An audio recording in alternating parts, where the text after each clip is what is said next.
until the end of time. I'll be there for you. You are my heart and mind. I truly adore you. You one day struck me blind. Your beauty I still see. Words to do define just what you mean to me. From the first moment I saw you, ooh, I knew you were the one. That night I had to call you. I was wrapped until the sun came up, telling you just how fine you were. In a word, you were sex. I love your cool attitude. My body was next. You made love to me, don't fall like you was afraid. Was you afraid of me? Was I the first?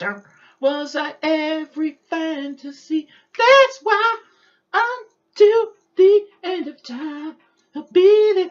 Fair use, record company, fuck off. Okay, now seriously, this is again, welcome back to my series. No piano or microphone, sorry. The record company in New Zealand has decided to ban its release until the 5th of October. That's what we get treated like in New Zealand. Basically, I mean, I heard that the people on Mars and the people on Roger's planet, you know, got their copies first, and also the aliens on Persicry Omicron 8 also got their copies before we did. If you watch Futurama, okay. We've been doing my series of videos about, you know, my fandom and everything, and basically when I've gone into each album, I've done like a little lead-off video. Like with the first one, you know, I talked about me in 1991 and how the song Cream turned me into a fan. Then I talked about Sexy Motherfucker for Symbol, and then I finally did the Diamonds, Pearls and Symbols video. Now we're moving up to this era. This is the hits, 1993. And we're going to take a little detour because up to this point, you know, I mean, I had Purple Rain, I had heard, you know, I had Diamonds and Pearls and Love Symbol, and I heard a few of the singles, but at this stage, I was still very much not really that well known of this older catalog. I mean, I knew of all the hits on the radio like 1999 and Let's Go Crazy and Kiss and everything, but late 1993 was when I finally went out and bought a copy of this. This is not the original copy; it was a cassette tape, which has long since disappeared into the mists of time. And what's so great about this is that this is when I discovered a song on this album. This is the hits one, because originally I didn't buy the free CD set, I just bought the hits. And basically, as you know, I mean, this is a really good introduction to early Prince songs. I mean, this is the pop one, so you got When Doves Cry, Pop Life, and then it goes back to 78 with Soft and Wet, I Feel For You, which I think is just an amazing song. There's virtually no stinkers on this, there's some like cobweb on it or something. And then, of course, I want you guys to focus on song number 12. Now, we're going to go back to around about November, December 1993. I was 17 years old, and I was like, you know, I'm enjoying these Prince songs. I'm glad I finally got a copy of 1999, and, you know, and I mean, I really love that song, I Can Never Take the Place of You, man. What album was that off? Oh, some album called Sign of the Times. It's like, I've barely heard of it. I know the song Sign of the Times, but I've barely heard of this album. And I'm thinking like, yeah, well, it's a pretty good album. I mean, I might actually get it when I finally grow up and get some money. And then track 12 comes on, and it's just the edit. There's a song on it called Adore. And it starts up, you know, when I sang for you in the first minute. And hopefully the record company does not take that down. I'm not Prince. I'm just showing a loving homage to that song. You know what I mean? Look, if it was on the back of a single, or if it was a single, or it was a B-side, I'll be encouraging people to run out and buy it. Okay, so there you are, record company, back off. You know, you guys make enough money already. I mean, if you really want to get some money out of me, release the damn piano and microphone set. Now, I want to keep it happy. This is a positive video. I don't want to get bitchy and snipey. Alright, now back to Adore. You imagine the first time, you know, I mean, nothing compares to you for the like, oh god, yes, Genetic, I've heard it 1,000 times. And then in comes going, until the end of time, I'll be there for you. First of all, I'm thinking, holy fuck, what is this song? And then I'm just amazed. I'm thinking, wow, I have never heard Prince sing like this. I already know Prince is an amazing singer, but this is a whole new level of singing. This is like he's channeled up the ghosts of Sam Cooke, Al Green, Marvin Gaye, Jackie Wilson, all these old-time black singers, and he's just brought out this absolutely perfect piece of soul. And it's not just his singing, and I mean, you've got, and then I just heard the part, you know, it's got going, nothing could compare to your loving face, to your loving. Do you know what I'm trying to say to you, baby? I just try, but it's too out of time. And I'm like, holy Christ, I cannot believe it. What the hell is going on here? I just am just about, my head nearly explodes. I cannot believe how brilliant this song is. I'm like, what's this song called? Adore. I've never even heard of it. And then I look it up, like, it was never a single. Why the hell did he not put the thing out as a single, or a B-side at least? This song is bloody incredible. And then there's this part, you know, it's like, I think one writer described it, it sounded like a Niagara of just overdubbed voices just falling over top of you, just like, you know, you try and understand, and it's just like layers. I can't even do it. I mean, there's like this one part of the song, there's about 7 layers of Prince's backing vocals just all falling over each other. And then, even then, and the song's about how Prince is obsessed with a girl, he has sex with her, she's a bit wary of him, you know, Prince is Prince, he's a bit crazy, eh? And then finally he falls in love with her and he becomes obsessive and he actually becomes quite controlling towards the end of the song. He's saying like, I'll be there for you, baby, you know, you're always in my mind, you know, and I'm just thinking, you know, tell me what you mean to me every time I want you near. But, and then there's even a funny part going, you know, goes, you could bash up the rag. You could stirring up my clothes, bash up the rag. Well, maybe not the rag, but I got to have your face in my pretty face. Do you think as a man I'm exquisite? 100% of time for Egyptian. I said nothing, babe. I said nothing, babe, could compare. Nothing could compare to your loving face. Do you understand what I'm trying to say to you? I just trying to say, but I'm too out of time. I'll be there. See, it's just, good Lord, even I can't do it. I mean, I seem to get like possessed like by some sort of ecstasy demon. It's like I'm almost speaking in tongues and I'm trying to sing the song. I'm sorry, Peace Love, I know you wanted to hear the whole thing, but I'm thinking record companies, but you got a minute of me pulling out my best Prince falsetto, and I might even do a bit more singing towards the end of this video. I mean, you really want to hear this thing sung. You want to hear this guy. I mean, this is probably the type of pose Prince was in when he was singing. I mean, isn't it just such a beautiful picture? You know? See, I'm preserving these pockets because I'm not putting the heavy records in them. I'm actually putting them in the paper sleeves and just keeping the pockets separate because I don't want these seams to break. This is the Sign of the Times set I bought last year. It was a treat to myself, basically. And, oh, Lord. But this song, I mean, I just can't get enough of it. And so, basically, the hits version, what you had was you just had the 4.5-minute version, which is a bit of an edit. And then, finally, we're going to skip ahead to, let me think, March of April 1995. I've just started university. This is a time when I'm seriously just buying the back catalogue of Prince. Pretty much by the end of April 95, when I turned 19, I had every album up to and including basically Come and The Beautiful Experience. Except, I think, the one that took me the longest to get might have been For You. I mean, it was impossible just to find that album. And also, this will really make you guys laugh, I couldn't find Batman. I didn't get Batman until about mid-96, but I had all the other albums. I remember the first albums I pretty much bought in order was basically Around in the World Today, virtually through to the Graffiti Bridge. And I already had the Black Album because, as I've told you many times, I bought the Black Album of Come back in late 94. So, you know, I was building up this collection of, you know, Prince music basically. And I also had the bootleg copy of the Black Album and a couple of bootlegs on really cheap tapes. And I just, oh my God. So anyway, then I bought Sign of the Times. And what do you know, there's a longer version of it which has actually got more music and it's going to go, you know, I'll give you love, I'll give you sexual relations. And it's like, woo! It's just like this crescendo of voices just winding up and then it just stops. And then there's this part at the end where I just love where it goes, I'll be there for you, baby. And I'm like, good Lord. And I mean, he puts it at the end of this absolutely perfect side, you know, side 2 of Sign of the Times. And I'm going to sing the last few lyrics of it for you because I just think they're nice. They know we need each other. They know you are my fix. You know, I know that you know I ain't creeping, baby. I know this is serious. I ain't fucking just for kicks now. It's got to be crucial, crucial. Ooh, baby, you can burn off my clothes and bash up my rap. Well, maybe not the rap, but I got to have your face in my bed.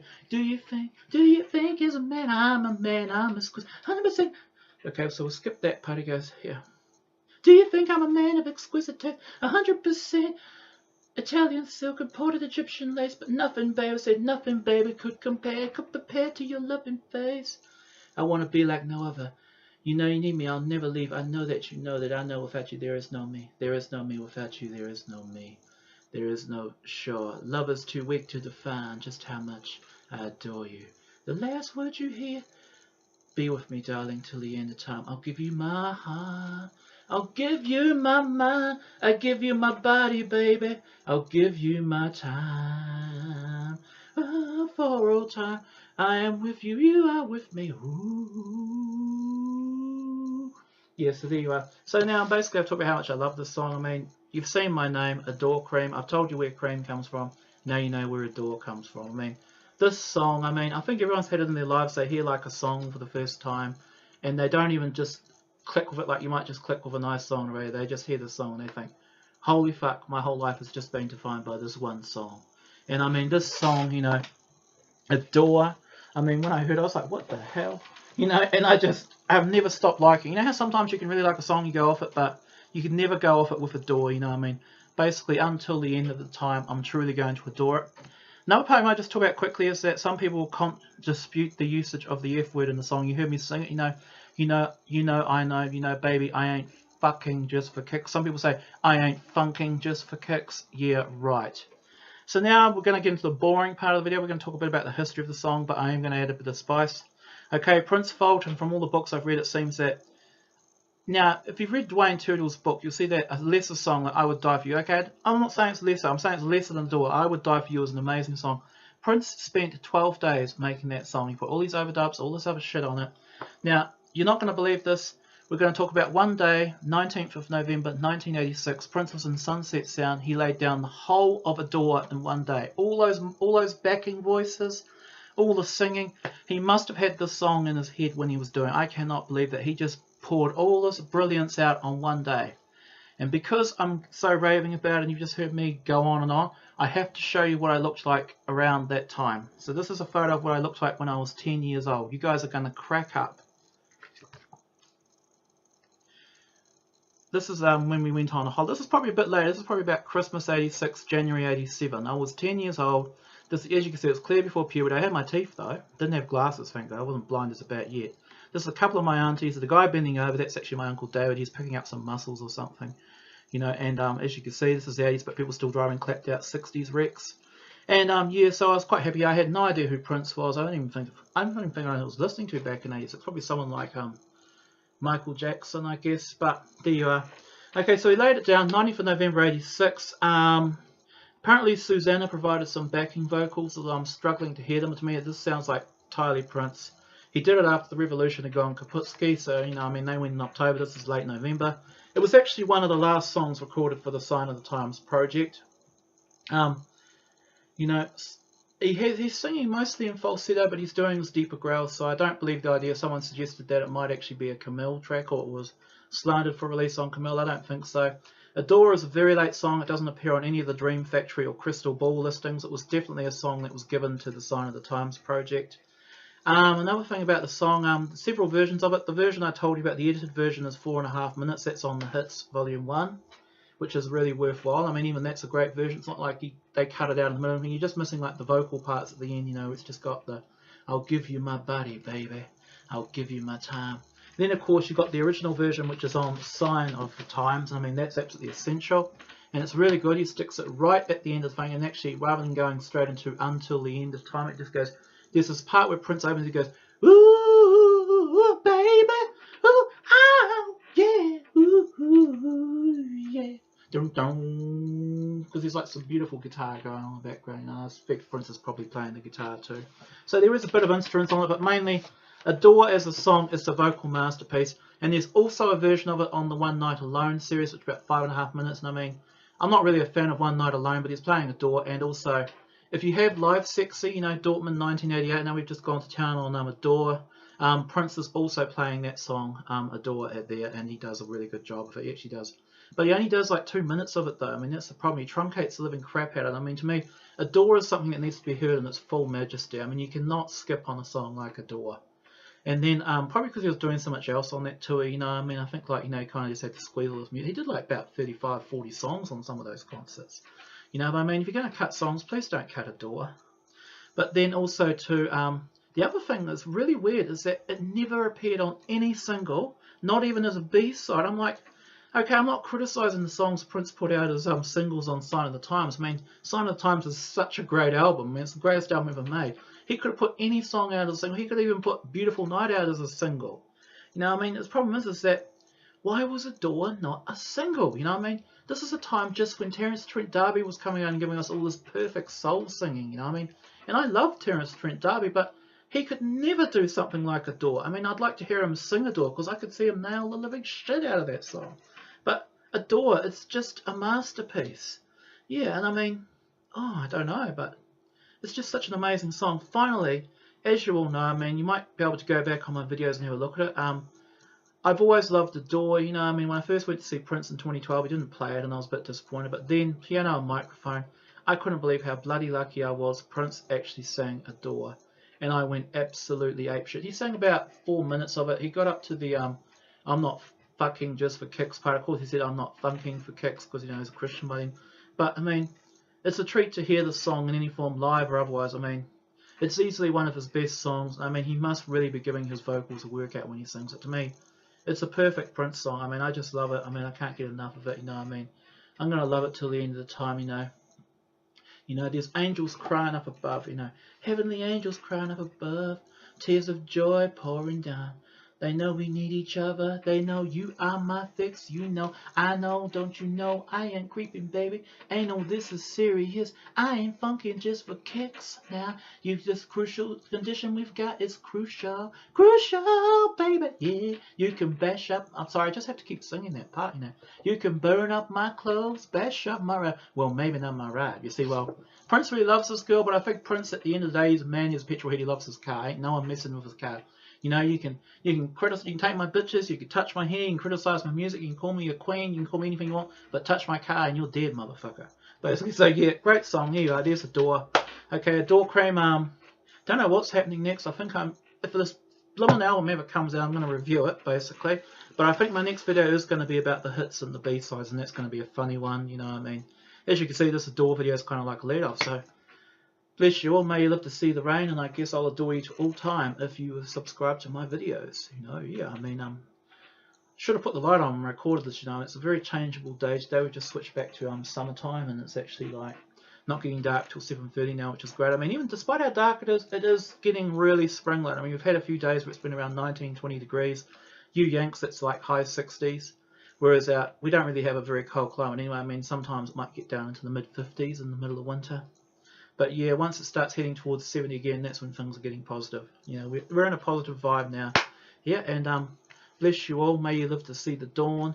Subscribe to Adorecream, and until the end of the time, I will adore you if you subscribe to my videos. You know, because you know I ain't funking this stuff for kicks. Okay.